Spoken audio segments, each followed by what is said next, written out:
In hip-hop, much of the attention is paid to the artist performing in front of a crowd or posing in front of the camera. But the real action takes place behind the scenes, where figures who are often hidden in the shadows pull out all the stops to broker deals and put the artist in the best position to succeed. The artists may be the cash cows and the voices that keep the culture alive, but the music executive plays a pivotal role in keeping the fabric of the culture together. In a business where rap was predicted to be a short-term fad, the executives saw the big picture and took their book and street smarts to ensure hip-hop got the respect that it deserved.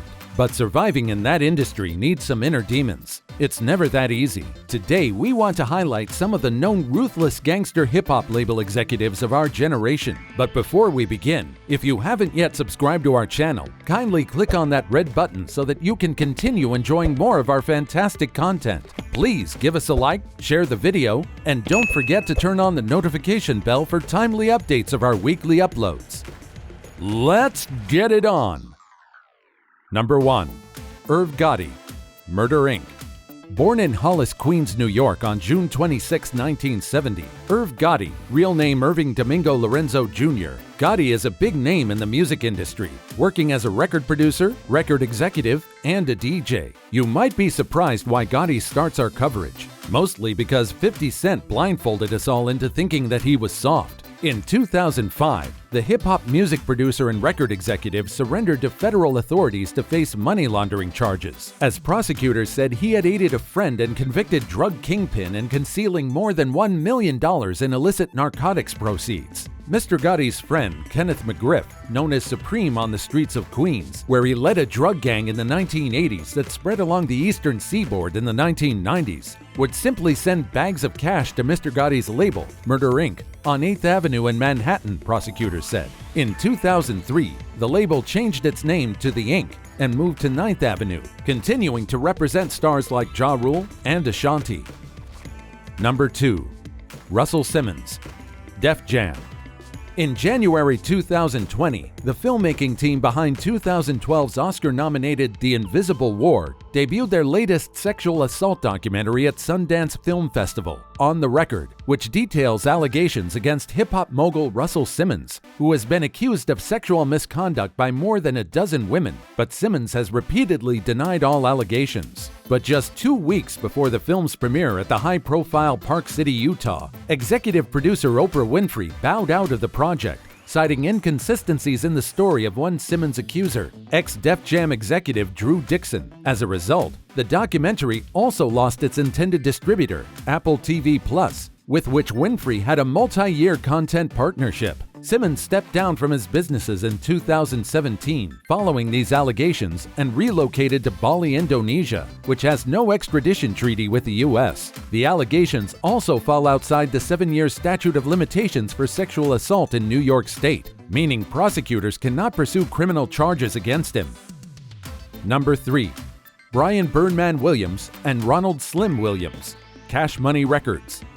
In November 2007, rapper and record executive Brian Birdman Williams was among 16 people charged with possession of marijuana in Tennessee after the RV they were riding in was pulled over by police for making an improper lane change. Birdman, his then-girlfriend Brittany, and his brother Ronald Williams were each charged with possession of more than 1/2 ounce of marijuana, as were 13 others, several of whom are also affiliated with the rap industry and Cash Money Records, which was founded by Brian and Ronald Williams. An assault rifle, a handgun, and a magazine for a .45 caliber handgun were found on the RV. Most recently, Birdman has been a frequent visitor to the courts thanks to his shady deals. In the suit, launched by a company called EMG Transfer Agent, Baby is being sued for borrowing a cool $12 million.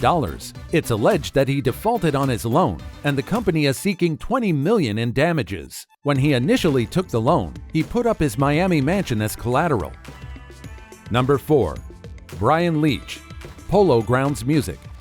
In 2010, hip-hop record executive Brian Leech was arrested driving through New York City with a gun loaded with hollow point bullets in his car. Leech, an RCA Music Group senior vice president, was pulled over for driving erratically in Manhattan shortly after midnight, prosecutors said. There was a .380 caliber semi-automatic pistol gun in the car's central console, with 6 bullets inside, according to a court complaint. Hollow point bullets expand after impact, which can make injuries worse. Leech didn't enter a plea at his arraignment on weapons possession charges. He had a prior criminal record, including a 1994 gun possession conviction, prosecutors said. Leech has worked with a roster of rappers, including Lil Jon and the bilingual Spanish-English artist Pitbull. He runs his own label within RCA's stable, Polo Grounds Music. Crane's New York business named him one of its rising stars under 40 in 2007 and cited his role in fostering the southern-influenced rap style known as crunk. Lil Jon, one of Crunk's most prominent figures, is one of the artists he took under his wings. Number 5. Eazy-E, Ruthless Records. Whether as an NWA member, a solo act, or a label head, Eazy-E was one of the most controversial figures in gangster rap. While his technical skills as a rapper were never the greatest, his distinctive delivery, over-the-top lyrics, and undeniable charisma made him a star. You probably heard a number of rappers say something along the lines of, "I am not a rapper, I'm a hustler who can rap." Eazy lived that mantra. He was a hustler who had no initial interest in rapping, instead putting in work on the streets, which initially helped him get NWA off the ground. According to a profile on him in the Vibe History of Hip-Hop, the best part was, even after he was rich and famous, Eazy was still selling dub sacks of weed and living in a house full of automatic weapons. Number 6. Darin D Dean, Rough Riders. Most notable for guiding the careers of DMX, The Lox, Dragon, Eve, and others, the label had a major hand in ushering a new generation of street-oriented businessmen in the industry. Rough Riders kind of fell off in recent years, but D is still riding rough. That's probably why in 2007, he was arrested for rolling around with a kilo of cocaine and a loaded .45. We just hope he wasn't riding around in one of those ATVs the Rough Riders are so fond of. A 2018 article posted in the Lawyer's Update reads, "A brutal serial killer, Darin D. O'Neil raped and killed more than 6 girls and women during the 1980s and remained on FBI's list of the top 10 most wanted fugitives until he was arrested in September 1987. Their label has produced numerous hip-hop stars, including DMX, The Lox, Jadakiss, Styles P, and Chic Louch, Eve, and chart-topping hip-hop producer Swizz Beatz. Rough Riders Records has sold over 20 million records globally. Number 7. Suge Knight, Death Row Records.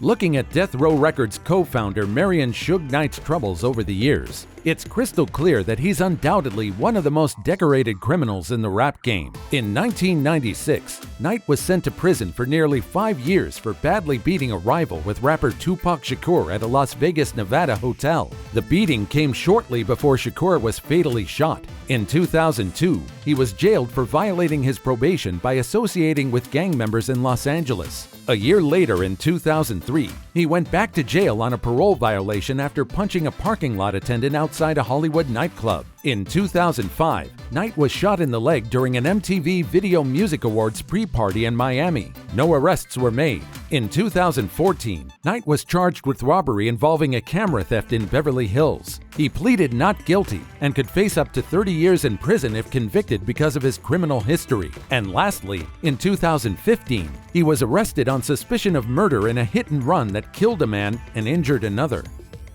Did you enjoy our video? Who do you consider the best record executive in hip-hop? Well, if you enjoyed our video, be sure to subscribe to our channel for more of our amazing and informative content. Please give us a like, share the video, and don't forget to turn on the notification bell for timely updates of our weekly uploads. We value your feedback. Feel free to share your thoughts with us in the comment section below.